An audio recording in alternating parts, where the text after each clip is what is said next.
बहुत सारी फीमेल जो है they are not able to find a match. क्यों? क्योंकि मिडलमैन कहता है कि ये जॉब नहीं करती, ये कमाती नहीं है। ये रीजन है हमारी सोसाइटी में शादियां नहीं हो रही हैं, औरतें बूढ़ी हो रही हैं। ऐसा भी सर्वे हमने देखा जिसमें 35 इयर्स के अबव लड़कियां जो है, बहुत सी लड़कियां जिनकी शादियां नहीं हुई हैं, reason is that they are not earning. So ये दोनों जो है ये डिसएम्पावर करते हैं।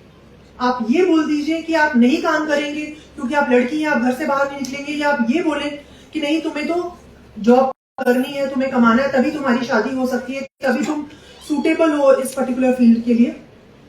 ये दोनों चीजें औरतों को डिसएम्पावर करती हैं। आप औरत है, आपकी इसीलिए रिस्पेक्ट है, not because you are achiever. तुम आईएएस ऑफिसर हो या डॉक्टर हो या बहुत बड़ी अचीवर हो या बहुत पारसा हो और घर में एक कोने में रहती हो, neither of these things. Just because you are a woman, you are respectable, you are worthy of respect, you are worthy of honor.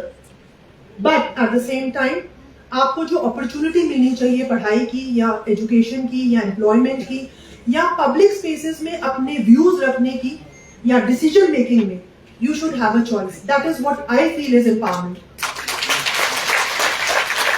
And इसके साथ साथ आज के समाज में जहां पर हम देखते हैं कि वायलेंस अगेंस्ट वुमेन बढ़ रहा है, हमने वन स्टॉप सेंटर जब अक्टूबर में हमने स्टार्ट किया, we were one of the first districts जिसने रिकॉर्ड टाइम में हमने वन स्टॉप सेंटर खोला, उसको एस्टैब्लिश किया। 200 तक हमारे केसेस अभी तक हमने रजिस्टर किए, जिसमें 90% हमने कॉम्प्रोमाइजेस करवाए और लोगों पे जो है उनको काउंसलिंग सेशंस देके, उनको लीगल एडवाइस देके हमने घरों को बचाया। लेकिन कुछ ऐसे भी केसेस होते हैं जहां पर आप ये नहीं कह सकते कि नहीं तुम्हारा तो ये घर है, आप तुम इधर से तुम्हारी जैसे बोलते हैं अर्थी उठेगी। ये कॉन्सेप्ट गलत है। तशद्दुद कहीं पर भी हो उसको बर्दाश्त करना भी गलत है, उसके खिलाफ आवाज उठानी है। और जहां आपको हेल्प चाहिए, चाहे काउंसलिंग हो, उसको जरूर सीख लीजिए। हम पूरी कॉन्फिडेंशियलिटी मेंटेन करते हैं। जब आप वन स्टॉप सेंटर आएंगे आप देखेंगे वी मेंटेन फुल कॉन्फिडेंशियलिटी। लेकिन जहां पर ऐसा केस है जैसे आपने अभी देखा, हमने ऐसे बहुत से केसेस देखे जहां औरतें तशद्दुद सालों साल, 10 साल, 12 साल, 20 साल सह रही और आखिरकार उनका मर्डर हो गया। आपने न्यूज में देखा होगा कि ऐसे केसेस हैं जहां औरतें तशद्दुद बहुत देर से सह रही थी, फिर उनका इस तरह से मर्डर हुआ जिसको बयान करना भी मुश्किल है। या एसिड अटैक्स, ये सब चीजें क्या है? इसका मतलब ही ये है कि अगर औरत ना बोलती है, उसकी ना को समझा जाता है कि इसका तो हक ही नहीं ना बोलना। The right to say no is not your right. तो मुझे लगता है उस जानिब काम करने की जरूरत है। मैं ये बिल्कुल नहीं समझती कि हम सिर्फ औरतें मिलके इसको सक्सेसफुल बना सकते हैं।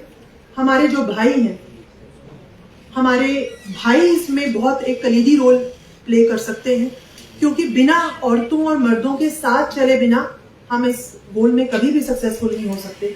मैं बार बार ये कहती हूँ कि जो भी एंटी सोशल एक्टिविटीज या इस तरीके की जो प्रथाएं जिनको कहते हैं सती थी या विडो रीमैरिज को रोकना या चाइल्ड मैरिज, इसके खिलाफ आवाज उठाने वाले लोग मैक्सिमम मर्द रहे, हाई कास्ट के मर्द रहे हैं, ऐसी कास्ट के रहे जिनकी क्लास में शायद ये होता ना हो, हाई क्लास के भी रहे हैं जिनकी शायद क्लास में ये इश्यूज ना होते हैं। तो एक अच्छा इंसान वो है जो किसी के दर्द को समझे, क्योंकि अपने लिए तो हर कोई जीता है, लेकिन इंसान की तख्लीक अगर खुदा ने की है वो इसलिए की है ताकि हम दूसरों के दर्द को समझ सकें। और मुझे लगता है कि हमारी सोसाइटी में बहुत से ऐसे अच्छे लोग हैं जो इन प्रॉब्लम्स को, इन इश्यूज को समझते हैं, इनके बारे में आवाज को उठाते हैं और इनके बारे में काम भी कर रहे हैं। हमारी डिस्ट्रिक्ट एडमिनिस्ट्रेशन की ये मंशा रहती है हमेशा कि जो भी ये काम कर रहा है उसको सपोर्ट करेंगे। आज मैंने म्युनिसिपल कमेटी में यहाँ पे देखा कि बहुत लड़कियों को यहाँ पर फेलिसिटेट किया जाएगा और उनको एनकरेज किया जाएगा। आपने जो प्रोग्राम्स यहाँ किए, मतलब it was really heart warming for me.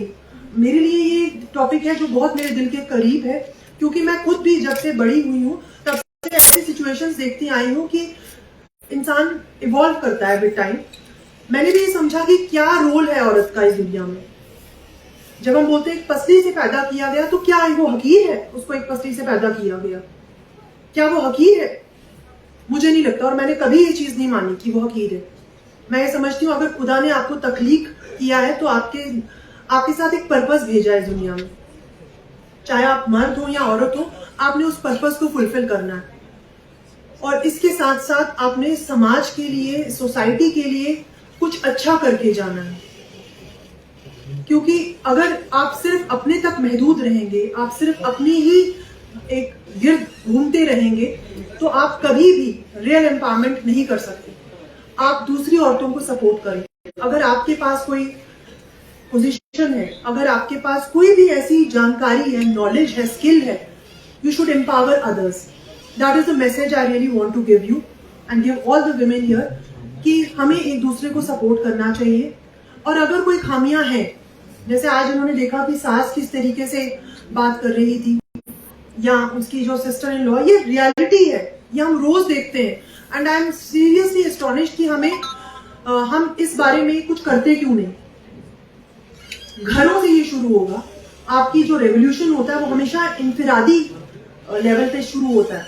आपके घरों में ये रेवोल्यूशन शुरू होगा अगर आप अपने बच्चों को सही एजुकेशन देंगे, अगर आप उनके लिए सही रोल मॉडल बनेंगे, वो आपको एमुलेट करेंगे। आप जितना उनको बोलते रहो